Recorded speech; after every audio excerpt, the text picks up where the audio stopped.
എല്ലാവർക്കും നമസ്കാരം, സുപ്രഭാതം, സ്നേഹം.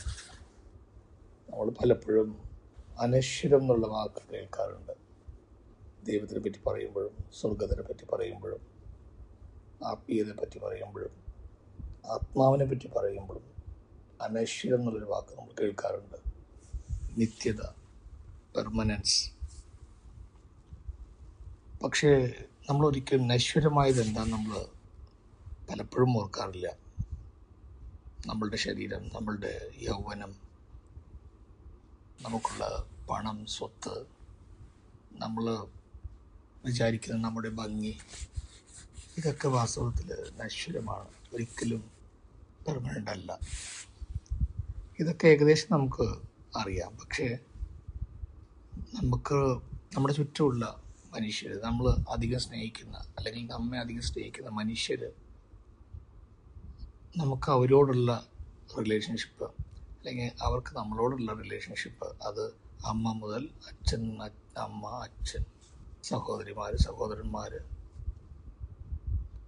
ജീവിത പങ്കാളികൾ, മക്കൾ, സുഹൃത്തുക്കൾ, അല്ലെ, ജോലി സ്ഥലങ്ങളിലുള്ള സുഹൃത്തുക്കൾ, സമൂഹത്തിലുള്ള സുഹൃത്തുക്കൾ, അങ്ങനെ പല സൗഹൃദങ്ങളും പരിചയപ്പെട്ട ബന്ധങ്ങളും എല്ലാം ഉണ്ട്. പക്ഷേ ഈ റിലേഷൻഷിപ്സും ഈ ഭൂമിയിൽ നശ്വരമാണ്. നമ്മളെപ്പോഴും വിചാരിക്കും, 1ാം ക്ലാസ്സിൽ എൻ്റെ കൂടെ പഠിക്കുമ്പോൾ നമ്മൾ അടുത്ത കൊല്ലം ഇവൻ എൻ്റെ കൂടെ അടുത്ത 2ാം ക്ലാസ്സിൽ എൻ്റെ അടുത്ത് വന്നിരിക്കണമെന്നാണ് നമ്മൾ കുട്ടിനാളിലൊക്കെ നമ്മൾ ആഗ്രഹിക്കും, അല്ലേ. എൻ്റെ സ്കൂൾ ഫ്രണ്ടാണ് എന്ന് പറഞ്ഞ് കോളേജ് വരെ കഴിയുന്നത്ര അതൊക്കെ ഫിൽട്ടറായിട്ട് വരും. 50 കുട്ടികളായിരുന്നു. പിന്നെ ഹൈസ്കൂളിൽ പോകുമ്പോൾ അതിൽ 2-3 കുട്ടികളെ നമ്മുടെ കൂടെ പഠിച്ച കുട്ടികളുണ്ടാവുള്ളൂ. അങ്ങനെ പക്ഷെ അപൂർവമായിട്ടാണ് നമുക്ക് കുറേ എല്ലാ ഫ്രണ്ട്സിനെയും ജീവിതം മുഴുവൻ കൊണ്ടുപോകാൻ പറ്റും. ഒരിക്കലും പറ്റില്ല. അപൂർവമായിട്ട് കുറച്ച് ഫ്രണ്ട്സ് നമുക്ക് ഉണ്ടാകാം, സ്വന്തം ബന്ധങ്ങളുണ്ടാകാം. ഇതൊക്കെ അകന്നകന്ന് പോകും. പക്ഷേ മരണം എന്ന് പറഞ്ഞൊരു കാരണം പലപ്പോഴും സ്നേഹ മനസ്സുകൾ അകലേണ്ടി വരുന്നു. ഒരു ട്രെയിനിൽ പോകുന്ന സമയത്ത് ഓരോ സ്റ്റേഷൻ വരുമ്പോഴും ഓരോരുത്തർ ഇറങ്ങിപ്പോകാറ്. മൊബൈലൊന്നും വരാത്ത കാലത്ത് മനുഷ്യർ ട്രെയിനിലൊന്നും സംസാരിച്ചിരുന്നു. ഇറങ്ങുന്ന സമയത്ത് അവർ അഡ്രസ്സുകൾ ഷെയർ ചെയ്യാറുണ്ടായിരുന്നു, കത്തുകൾ എഴുതാറുണ്ടായിരുന്നു. ആ ഒരു ബന്ധങ്ങളൊക്കെ പണ്ടുണ്ടായിരുന്നു. ഇന്ന് മൊബൈൽ വന്നപ്പോൾ മനുഷ്യനും യന്ത്രമായി മാറിക്കൊണ്ടിരിക്കുകയാണ്. മാറിക്കഴിഞ്ഞു. പലപ്പോഴും എല്ലാവരെയും സംശയത്തോടു കൂടി കാണുന്ന ഒരു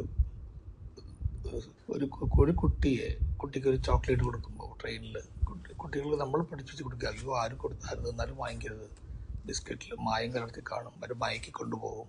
ഇതൊക്കെ നടക്കുന്നതുകൊണ്ടാണല്ലോ. പണ്ടങ്ങനെയല്ല. ട്രെയിനിലൊക്കെ പോകുമ്പോൾ എനിക്ക് നല്ല ഓർമ്മയുണ്ട്. ഞാൻ കൊച്ചിൽ നിന്നാണ് എൻ്റെ അമ്മയുടെ കൂടെ അച്ഛൻ്റെ കൂടെയൊക്കെ ട്രെയിനിൽ പോകുമ്പോൾ അടുത്തുള്ള ആൾക്കാരൊക്കെ വല്ല മോനെ എന്താ പേര്, പാട്ട് പാടൂ എന്നൊക്കെ പറയും. അവർ അടുത്തിരുത്തി ഉമ്മ തന്ന് എത്രയോ പ്രാവശ്യം എത്രയോ അമ്മമാരോടും മുത്തശ്ശന്മാരോടും എന്നെ അവർ തോളിൽ ഞാൻ ഉറങ്ങിയിട്ടുണ്ട്. ഫ്ലൈറ്റിൽ പോകുമ്പോൾ കൂടി എനിക്ക് അങ്ങനെ ഓർമ്മയുണ്ട്. ഇപ്പോഴൊക്കെ ഞാൻ അടുത്തുള്ള ആൾ വിശ്വസിക്കുന്നില്ല, അപരിചിതനായ ഒരാൾ എന്നെ അത്ര വേഗം വിശ്വസിക്കുന്നില്ല, അല്ലേ. ഒരാൾ നമ്മളോട് സ്നേഹമായിട്ട് സംസാരിച്ചാൽ നമ്മൾ ഉടനെ ആലോചിക്കും, എന്തിനാണ് ഈ അടുത്ത സ്നേഹത്തിൽ സംസാരിക്കുന്നത്, എന്തെങ്കിലും നമ്മളതൊന്ന് പ്രതീക്ഷയുണ്ടോ. അത്രത്തോളം മനുഷ്യ മനസ്സുകളിൽ സംശയത്തിൻ്റെ വിഷം കലർന്നിരിക്കുകയാണ്.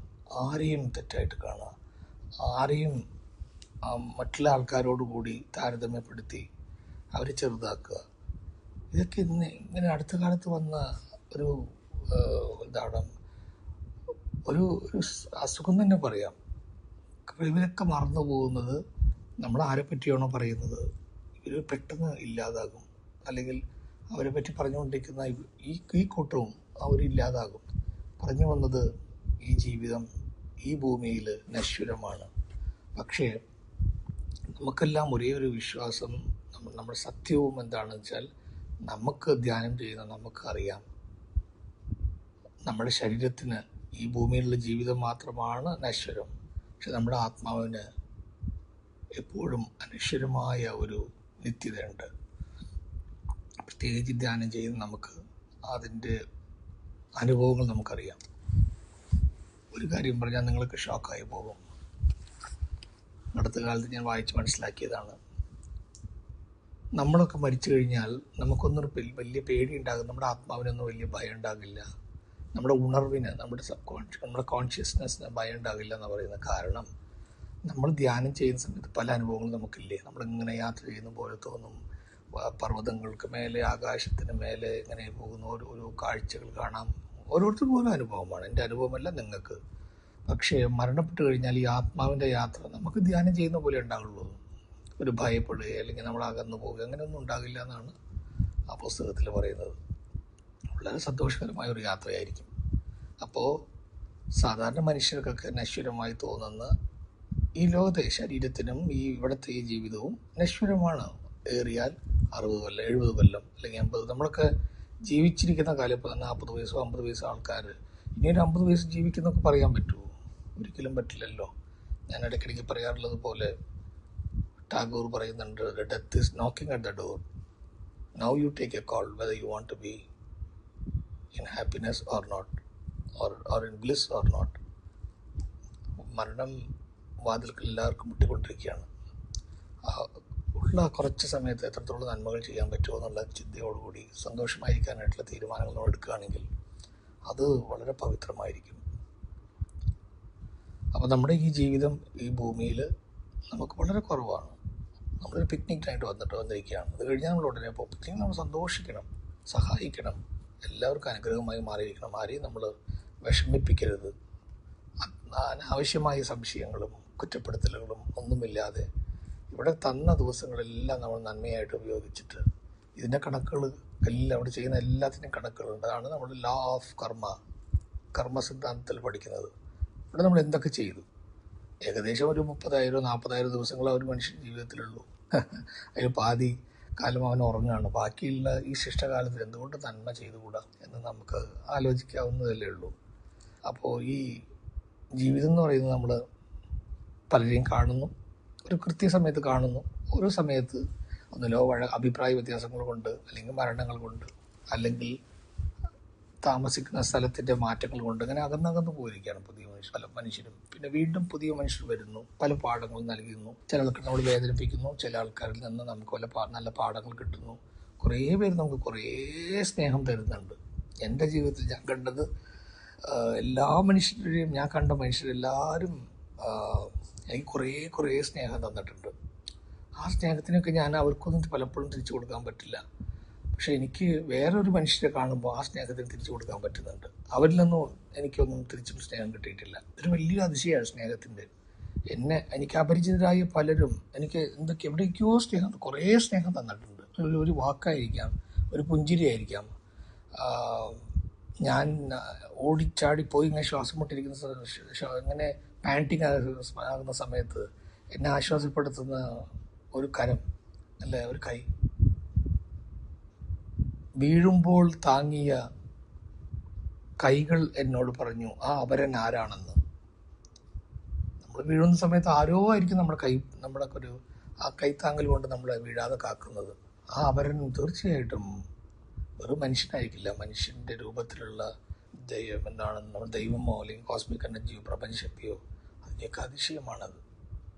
അല്ലെങ്കിലൊന്നും ആരൊക്കെയോ വളരെ മോശമായിട്ടുള്ള ആൾക്കാർ എങ്ങനെ നമ്മളോട് വളരെ സ്നേഹത്തോട് പെരുമാറുന്നത്, നമ്മളോട് കരുണയായിരിക്കുന്നത്.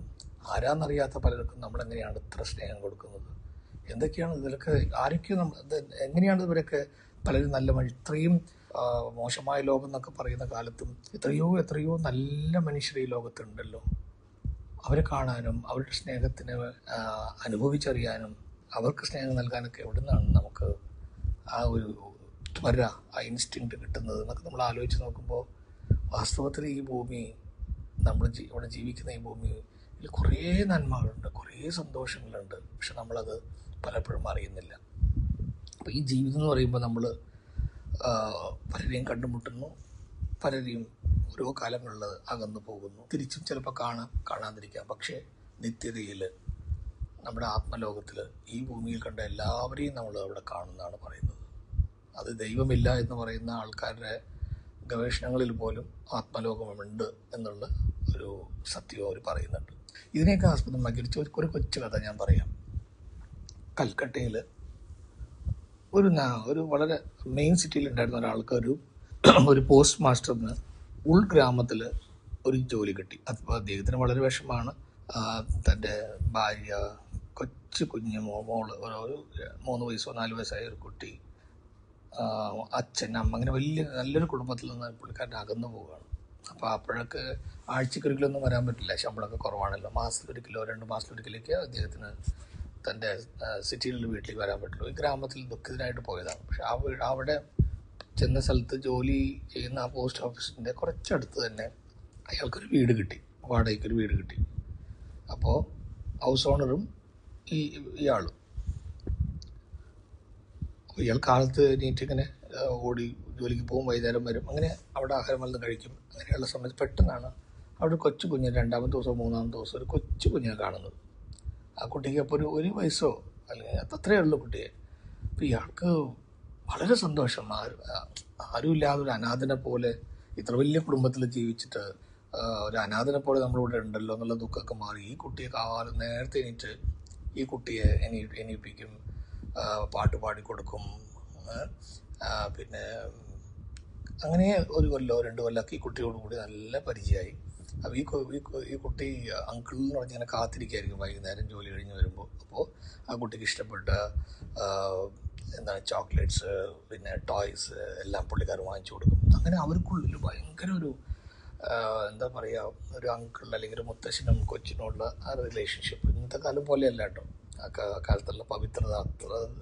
അപ്പോൾ 2 പേർക്കും ഇയാൾക്ക് ജീവിക്കാനായിട്ട് ഇപ്പോൾ എന്താ പറയുക, അവിടുത്തെ ആ ജീവിതത്തിൽ വലിയൊരു പ്രേരണയാണ് ഈ കുട്ടി കാലത്ത് ഉറങ്ങി എണീറ്റ ഉടനെ അങ്കിൾ എന്ന് പറഞ്ഞിട്ട് അവിടെ പോകും. അപ്പോൾ ആ കുഞ്ഞ് വാരിയെടുത്ത് ഉമ്മ കൊടുത്ത് അല്ലേ, അങ്ങനെ വലിയൊരു സന്തോഷത്തിൽ അവരുടെ ജീവിതം അങ്ങനെ പോവുകയാണ്.